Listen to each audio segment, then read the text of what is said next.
Benjamin Franklin said, "Lost time is never found again."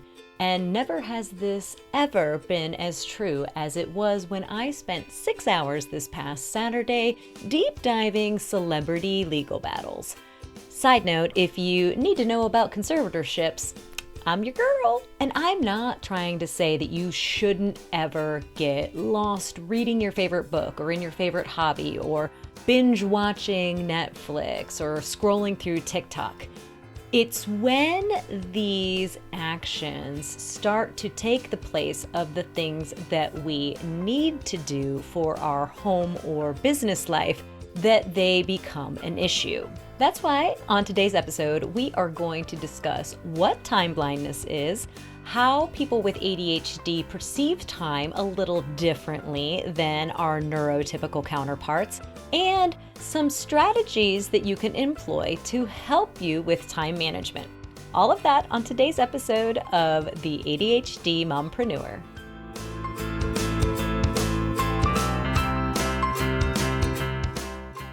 Time blindness is generally defined as the inability to sense when time has passed and estimate the time needed to get something done. Neurobiologists have come to believe that the ability to perceive and estimate time is linked to levels in your prefrontal cortex in the brain. Studies, like the one I linked to in the show description, show that the prefrontal cortex in people diagnosed with ADHD tend to have a weaker structure and function.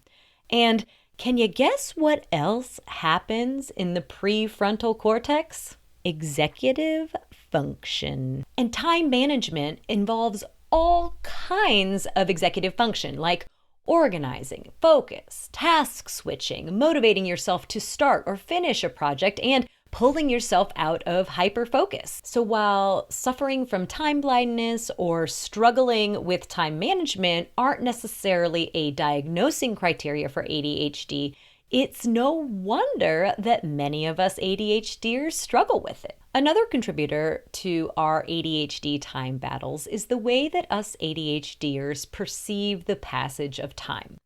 Dr. Russell Barkley describes how people with ADHD split time into just two categories. There is now, meaning something that needs to be done immediately. It has a due date. It is something that interests you. It's something that you really want to do, so it is going to happen now. And then there's not now, which is something that is beyond our radar. It's something that's happening in the future. It might have a due date, but that due date is so far away that there are a bunch of other things that you want to get done before that happens. You just don't need to worry about it right at this moment. You may have also read about or heard the term time horizon, which describes how close that future event needs to get to you before it switches from being not now to now. In other words, we often wait to take action, even on things that we really want to do or are really excited about, until they get to the point where they absolutely must be done now, or it might even be too late. This also helps us to understand why many of us with ADHD struggle with goal setting or planning. I'm reminded of a yearly planning workshop that I was part of a few years back, which was part of a very expensive business coaching program that I was in. And this was also before I had an ADHD diagnosis, so I didn't really understand my brain, and neither did my coach. When I described my coach the struggles that I was having planning numbers and marketing for 3 and 6 and 9 months out, she called me out in front of the group and said that I didn't want it enough or that I wasn't trying hard enough. And needless to say, I was pretty mortified and probably had a little bit of RSD flare up. Because I was trying and I did want to do the work. I wanted to see the success that the other women in the group were seeing. I just could not get my brain to answer these questions. This is one of the experiences that influenced my desire to work exclusively with ADHD business populations, because I wanted to be a voice and have understanding for the people out there that maybe have been in these business coaching programs before and had a coach that,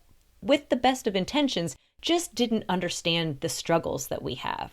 I wanted to provide business owners with a toolkit that would cater to their unique ADHD brains rather than trying to shove a square peg inside a round neurotypical hole. And speaking of toolkits, I want to wrap up today by giving you some strategies to help support your ADHD brain when it comes to time management, time perception, and time blindness. And thanks to the discovery of neuroplasticity, we now know that we can change or rewire our brains with daily experiences. You might have heard the term neurons that fire together, wire together. This means that the more often you practice a stimulus, the stronger the neural connections are going to become in your brain. In other words, you don't have to just accept that because you have ADHD, you're going to lack in time management skills, or that your time blindness is going to prevent you from reaching the goals that you have. And some of these strategies might look a little different than what you might find if you just Google time management ideas or look up a YouTube video about time strategies. And that's okay. Think about the end game. If it means that you are going to feel more confident or feel more productive or have a better chance of reaching your goals, does it really matter how you got there? So my first strategy to help you with time is to actually time yourself doing tasks. So often we underestimate how long something's going to take or overestimate. So we talk ourselves out of it because we don't think we have enough time, or we tell ourselves we have plenty of time, but we don't actually have it. So the best thing to do is actually time yourself posting on social media or time yourself doing the dishes so you have a better idea of how long a task actually takes. Next, if you frequently find yourself getting into a hyper-focus hole, try creating a playlist in a certain amount of time. So this would be like a 30-minute, a 60-minute, and a 90-minute playlist. And when that playlist ends, you know that the time that you have to work on that particular task or project is done. Another way that you can limit the amount of time that you spend on a particular task or project is by using what's called the Pomodoro technique. And this is where you set a timer for 25 minutes to work in a focused manner and then take a 5-minute break. Then you come back, set that 25-minute timer again, and then a 5-minute break.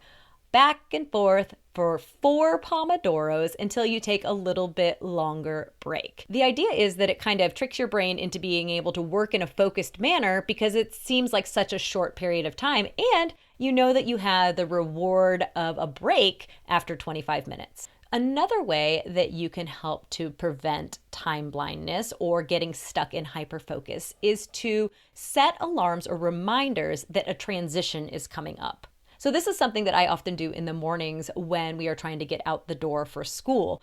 I'll set some reminders or some alarms on our digital assistant device that will go off 15 minutes before we need to leave, 5 minutes before we need to leave, and then when we need to be walking out the door so that we can make it on time. And if you feel like you're just going to ignore the reminder or the alarm, you can try changing up different sounds. You can try recording voices that say like, "Hey, get your shoes on so we can get out the door, man."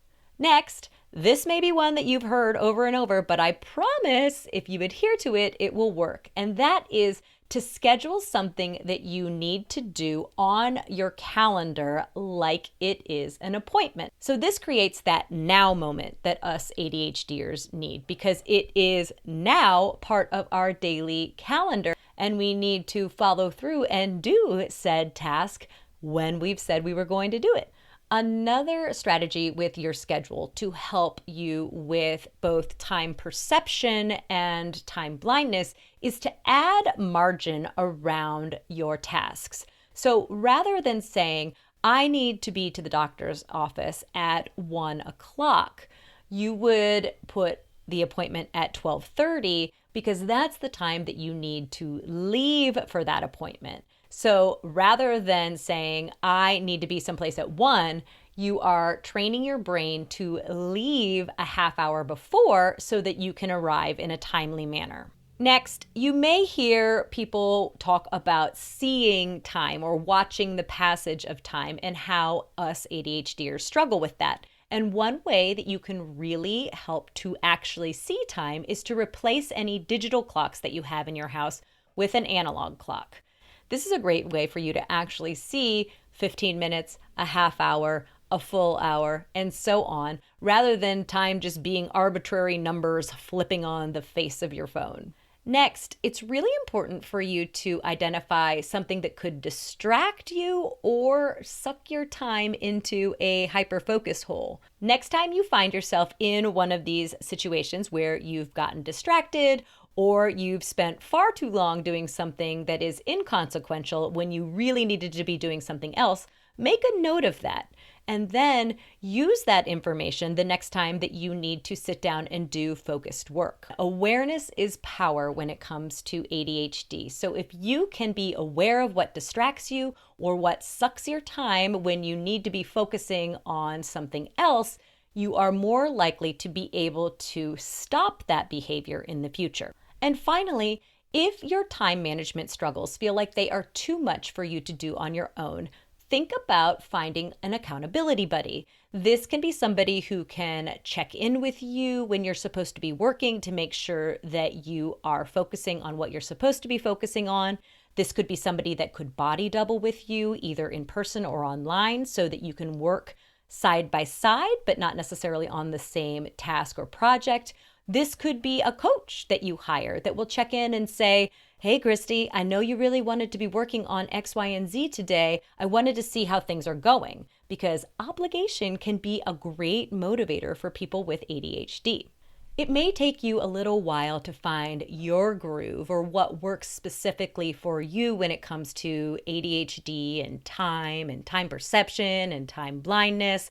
But I promise you, things can get better. I'd love to know if there is a time management strategy that you employ that I missed today, because I'm always on the lookout for something for myself or for my clients. So be sure to comment below or leave me a voicemail at the link in the show description if you have some time management strategy that you would like to share. I'll be back next week to talk about rejection-sensitive dysphoria and how to deal with it as an ADHD business owner.